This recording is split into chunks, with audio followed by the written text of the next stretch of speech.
Good morning, guys. I just want to start this video. I say this in the video as well, but I'm going to say it again.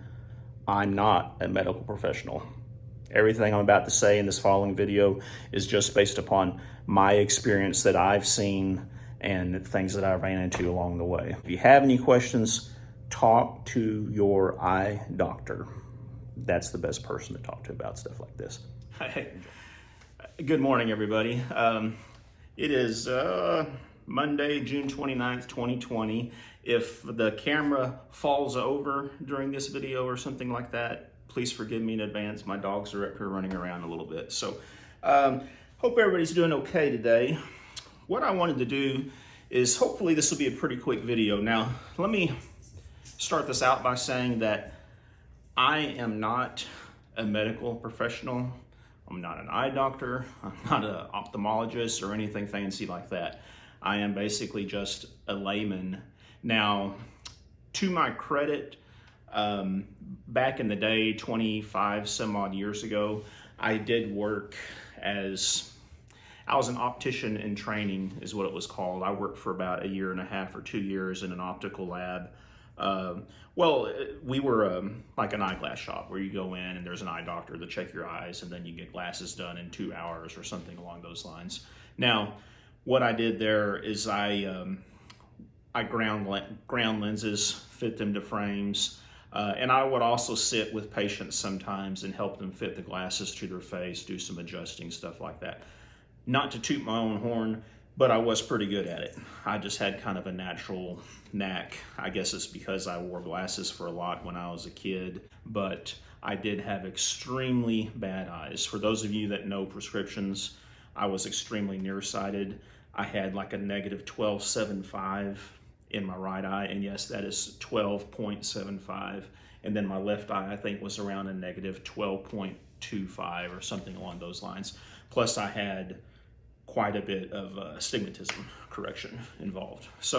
But what I wanted to talk about today are reading glasses. Those of us, myself, I'm in that list, especially here in the last year or two.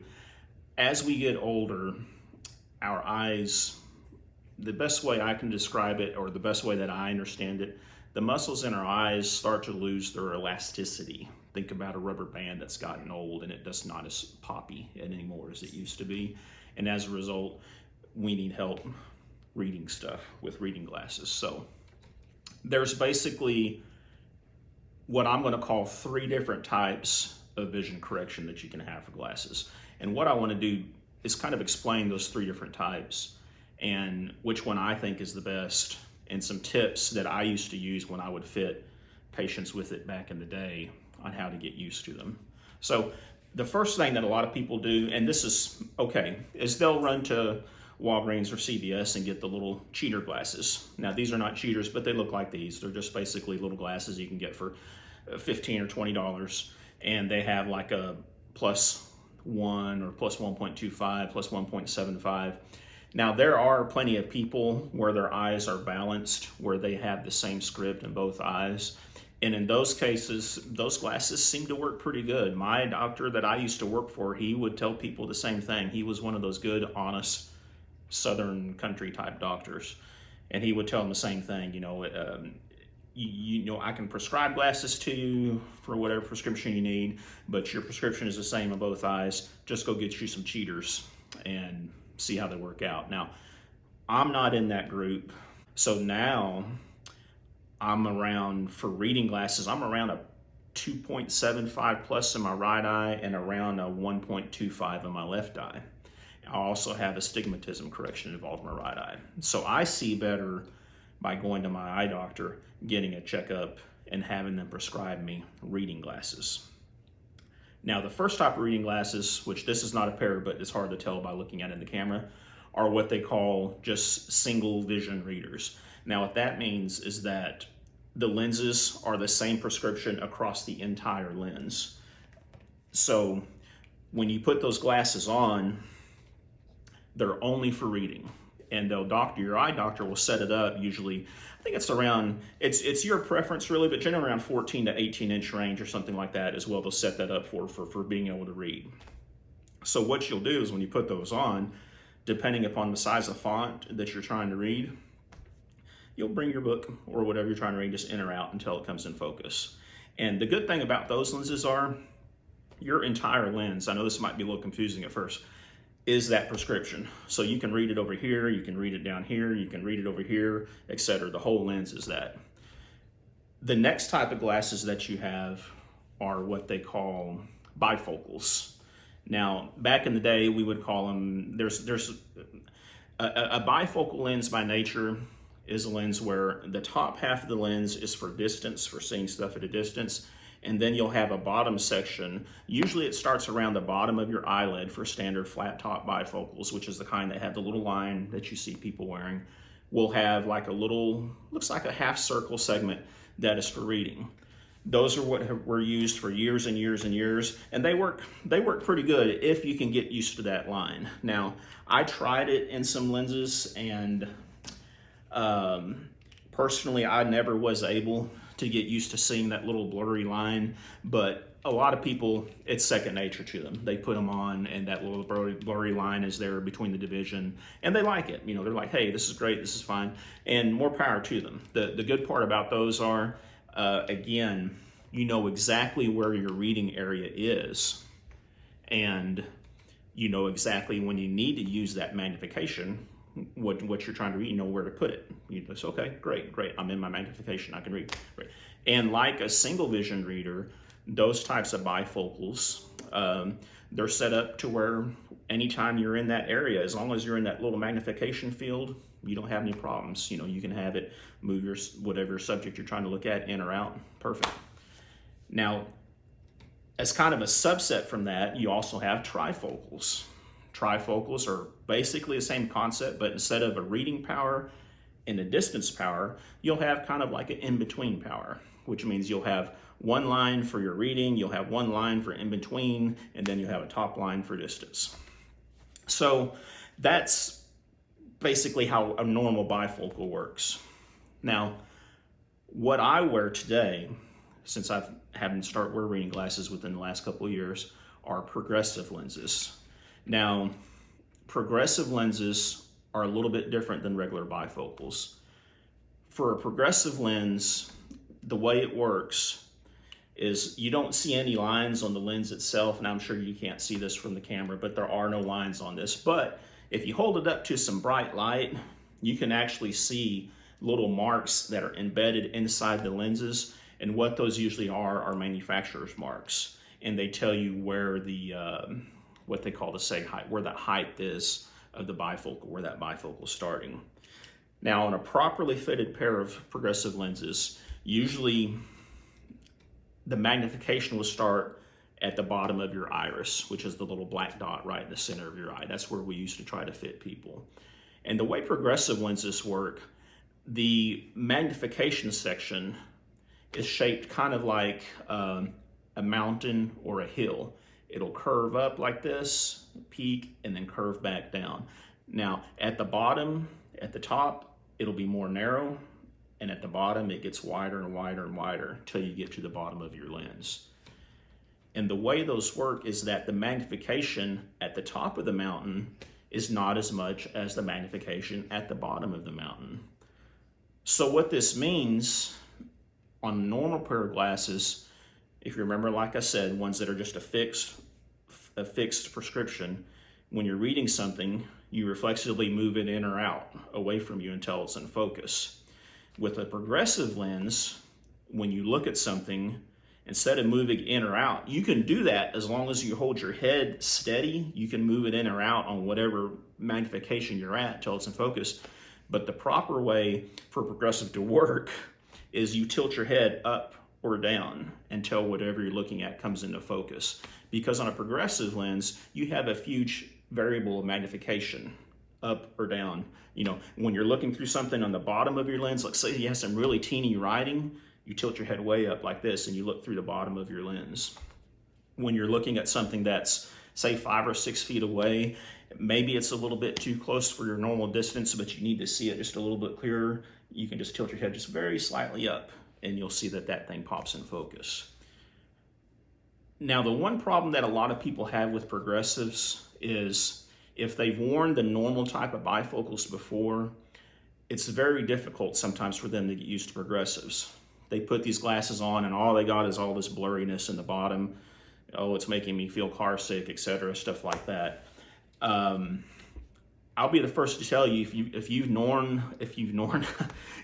worn normal bifocals, you will have an adjustment period moving to progressives. But if you've never worn bifocals before and you're getting ready to make the jump to that type of glasses, starting out in progressives, from what I've seen, and this is again 25 years ago, it's a little bit easier because you're new to it. You learn how to get used to it quicker.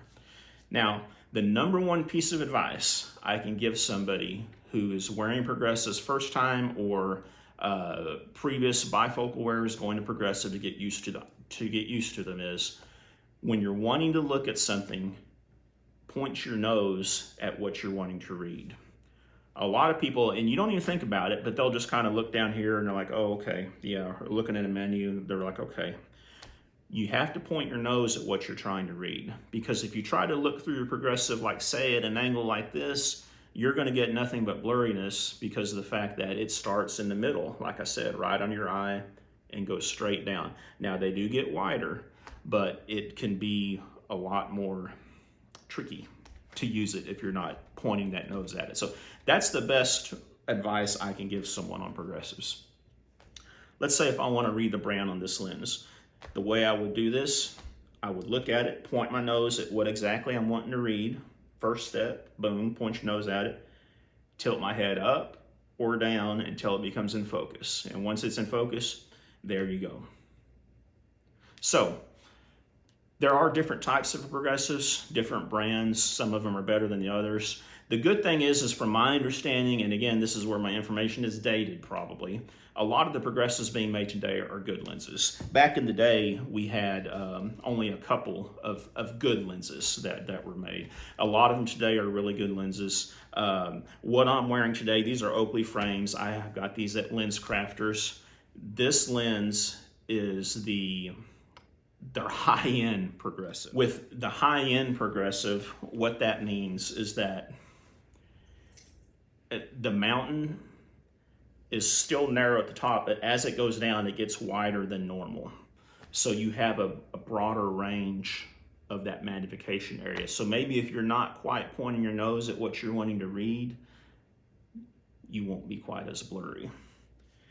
Another tip for progressive lenses are, the higher your glasses frame, typically the better they'll work. Now you'll notice the frame I'm wearing compared to these, it's a little bit taller from the top to the bottom versus this top to bottom. What that does is that gives more room for those progressives to work in your lenses. Now, ironically enough, with that said, this frame I just showed you are progressive lenses as well.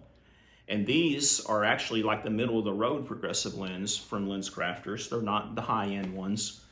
I tend to like these better. I don't know why, but for some reason I like them better than the higher end progressive lenses. I think it's because I have trained myself to point my nose so much, I like having that dedicated section of magnification. The advantages of progressives are, if you haven't guessed it by now, is that it greatly enhances your ability to read different size of things, different distances, different size of whatever font or whatever you're trying to look at. Where with normal bifocal lenses or trifocal lenses, you have fixed lengths that those magnifications are set up for. The disadvantage of progressives are they're tricky to get used to. They are those lenses my progressives typically have to be cut very good, very accurately. In other words, there's not a lot of room for margin. A common problem that a lot of people have with progressives, and again, this was 25 years ago, back then when we were measuring what they call seg height for a progressive lens, we would hold a small ruler up to the patient's eye and measure it like that. Nowadays, if you've been to an eye doctor recently, I'm sure you've seen, they got these fancy contraptions you put on and they'll actually just take a picture of it and that's what they send to the lab. So the lab can look at that picture and see where it needs to be measured. But progressives, and one problem I had with these, and it's still a problem, but I never complained about it. What they did on these lenses is the magnification starts too high in this particular pair, in my opinion. Which means when I'm sitting on the couch trying to watch TV with these glasses, I actually have to tilt my head downward slightly because my magnification level goes up so high. It's just an irritation, more than an inconvenience, more than a huge problem. They still work, they're still good glasses. So, but yeah, that about summarizes what I wanted to talk about on this. A lot of eye doctors, places that you go to, eye doctor places that fit your glasses, lens crafters, Pearl Vision, places like that, they do offer guarantees, and don't be discouraged to take advantage of those. If you try a certain lens and you don't like it, you can't see out of it, don't be afraid to go in and try something else. Let's say if you get some bifocals, some regular flat top 28 or 35 millimeter wide bifocals, you put those on and, oh, these bifocals are a little bit too high, or man, I just can't quite see out of these. Go back and have them redo them. Now it does cost, obviously it costs the lab some money, but you've got to be able to see out of them. Now, it does take some time sometimes. If you get a new prescription, especially if your eyes have changed a lot from your last one, sometimes it takes some time for your eyes to get used to it. I remember we had a patient once that came in, wasn't wearing any type of vision correction, went and saw the doctor, and this was a pretty young guy, probably mid-20s, and he was checking at like a -4.25 vision correction, which is a lot for those of you who don't know. That's quite a bit of vision correction. And when he first put those glasses on, he said, there is no way in heck that I'll be able to wear these, because he had such a massive vision correction versus not wearing any correction at all. We encouraged him to try it for a little bit each day, etc. And I remember about 2 or 3 weeks later, I saw him go walking by the office. We were in a shopping mall up in Arkansas. I saw him go walking by the office and he had those glasses on. So sometimes it takes time. Sometimes, and quite often, labs won't get it quite right, you know, especially if you have astigmatism. A common problem with astigmatism, the way astigmatism lens has to be fitted is that lens has to be put in your eyeglasses at a certain rotation. They call it the axis, like this. If that lens is twisted a little bit, it can really mess you up a little bit. It'll make you just like, man, I can't see out of these things. So a tip on that I can give you as a former optician to make both of us happy, former optician in training. If you have astigmatism, especially if it's a large stigmatism, which is the second little number, like you have a -125, and then you have a second number that says -1.75 or something like that, don't get glasses that have round lenses or near to round lenses. The reason behind that is like I said, when you have astigmatism correction, those lenses have to be positioned just right. If you have square lenses like this, it's a lot easier when the lab is cutting those glasses to make sure they get that axis correct, versus when you have round lenses. If you have round lenses, they can still do it, don't get me wrong, but that lens has to be twisted just right when it's mounted in that frame. And the problem is sometimes over time, especially for a real active person or something, those lenses can't rotate. You're cleaning your glasses and you might do it like this, and you rotate that lens, guess what? You've rotated your prescription out of that axis. So that's another little last minute tip I can give you on that. But hopefully this video has helped. Everybody has to wear reading glasses at some point. Nothing to be ashamed of. It just happens when you start getting older, if you're a hillbilly or if you're a city slicker. It's just something that we all have to go through. Please let me know if you have any questions. Again, this entire video is under the stipulation that I am not a medical professional. I'm not an eye doctor or anything like that. This is just stuff that I remember from back in the day, and especially now that I'm having to wear reading glasses myself, I've experienced firsthand a lot of the items that I used to talk to people about back in the day. So hopefully this helps. Please take the time to comment, like, subscribe, and let me know if you guys want to see more videos, what other types of videos you want to see. I know some of my new subscribers are probably gun people. I do have a new gun review coming up. Well, it's an old gun, but it looks like new. I think you'll like it, especially if you're a .22 long rifle revolver fan. Thanks, y'all. Have a great day.